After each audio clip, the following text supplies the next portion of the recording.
Alright, when God created the earth, he made a man, Adam, and Adam was perfect. In the early days of his existence, he lived as a perfect man. Sinless, blameless, painless, worryless, nothing was wrong with Adam. And in the early days of Earth's existence, it too was perfect. There was no death, no destruction, no suffering, no sickness, absolutely nothing wrong. Everything was perfect. Adam walked as a perfect man, on a perfect earth, in a perfect garden, with a perfect relationship with God. But even with all of this perfection, enough perfection that I literally just said the word perfect 8 times, there was still something missing. God saw that something was wrong. Even though Adam had absolutely nothing to worry about. He had no job, no sickness, no pain, no anxiety, no sorrow, no sadness, nothing. He could spend every waking second swimming in rivers and tending to his garden, eating delicious foods and playing with tigers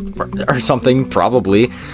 But still, there was something missing. Adam was missing his person. No fun day at the river, no beautiful garden to tend to, no delicious foods to eat all day, and no tiger could ever satisfy the need, the desire to have a wife. The first declaration that God ever gives to man, before the "you shall not murder, you shall not covet, you shall not steal," before all of that, the first thing he says to Adam is, "It is not good that the man should be alone." So if God found it so important that even Adam have a wife, imagine how much more important it is for us now. The fact that a perfect man needed a wife just shows how absolutely important it is to have a godly wife. And in today's video, we're going to go to the absolute extent of just how important having a wife is in the eyes of God. But quickly, if you are new to this channel, please consider subscribing, as your sub may just win you $200 worth of giveaway items for absolutely free. All you gotta do is subscribe down below and you are automatically entered in to win some exclusive merch from me, as well as a $50 Amazon gift card that you can use in any way you'd like. So once again, all you gotta do is subscribe down below, and when we reach 10,000 subscribers, all of this may absolutely very well be all yours. Thank you for subscribing and entering into the giveaway.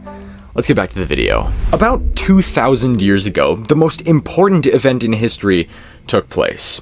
It's more important than Columbus discovering the Americas, it's more important than man walking on the moon, and it's even more important than Abraham Lincoln abolishing slavery. Jesus Christ died on a cross and was resurrected back to life. This is simply the most important event in history. By far. Because it doesn't matter where you're from. If you're from the Americas, Europe, Asia, Africa, freaking Antarctica, Jesus Christ died and sacrificed himself to save you. It doesn't matter if you've been to space, or if you've set foot on the moon, or if you're just one of the lowly peasants that stays on the Earth's surface. Jesus Christ sacrificed himself to save you. And it doesn't matter if you are a slave, if you're slave to a job, if you're slave to your debt, if you're slave to your addiction, doesn't matter. Jesus Christ died and sacrificed himself to save you. The death of Jesus, the sacrifice that he made all those years ago, is the absolute purest form of love. It does not get any better. He saved the entire world. But the Bible tells us that in the same exact way that Jesus loved the church so much that he was willing to give himself up for her, we should also love a wife in the same way. God literally compares Jesus' love for the church, a love so big he was willing to die for her, to the same sacrificial love a husband should give to his wife. And I think not enough people are talking about this. Sure, other places in the Bible we are called to love like Jesus, to preach like Jesus, to fight sin like Jesus, but to sacrifice like Jesus, that means a lot more. Anyone can love, anyone can preach, anyone can fight, but only Jesus can sacrifice in such a profound way. And yet, we are called to sacrifice for a wife in that same way, just as Jesus was willing to sacrifice himself for the church. This is so important because the things that are worth sacrificing for are the things that are irreplaceable. You wouldn't sacrifice yourself for a car, you wouldn't sacrifice yourself for a boat, or, I mean, in my case, a guitar. No, you would sacrifice yourself for things that you cannot live without. Going back to our Adam example, there is a word used in that Genesis chapter 2 verse that we looked at earlier, where in the Hebrew, it's usually translated as helper, but the English word helper does not carry nearly enough weight as this Hebrew word is trying to convey. The words God used here in the Hebrew is ezer kenegdo, which is like this simple phrase, 2 words, is massive, very meaningful. Ezer is used all throughout the Bible to describe God himself, especially the Holy Spirit when he shows up to rescue, to save, to support. It is not a soft word, not like a gentle handhold. It means an essential aid, an indispensable and irreplaceable asset to survival. And the second word there is kenegdo, which means opposite, someone who stands side by side, equal but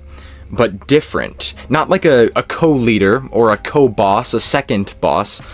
No, the perfect counterpart to the man, the perfect support that he needs in his life. So clearly, the words that God uses, what he's trying to convey when he created Eve was not an assistant or a play toy, a simple helper. No, he was creating the solution to a deep, spiritually gaping hole in Adam, a hole that every man still carries to this very day. And that hole, that incompleteness, that need for your person, it doesn't get filled by success. It doesn't get filled by friends. It doesn't get filled by pleasure. It doesn't get filled by money. No, it gets filled by your wife.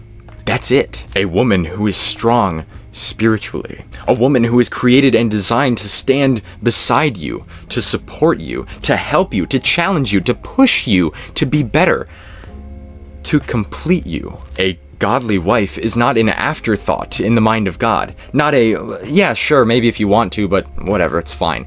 No, it is not good for a man to be alone. Simple as that. Your wife, whether you've met her yet or not, was created for you. She can give you something that no one else can. Something that God did not design you to live without. She can give you your missing rib. But with that, if you found yourself enjoying today's video, please consider subscribing, as that is the best way to support me and the channel. And also check out my previous video that's linked on screen right now. And I will see you in the next one. Peace.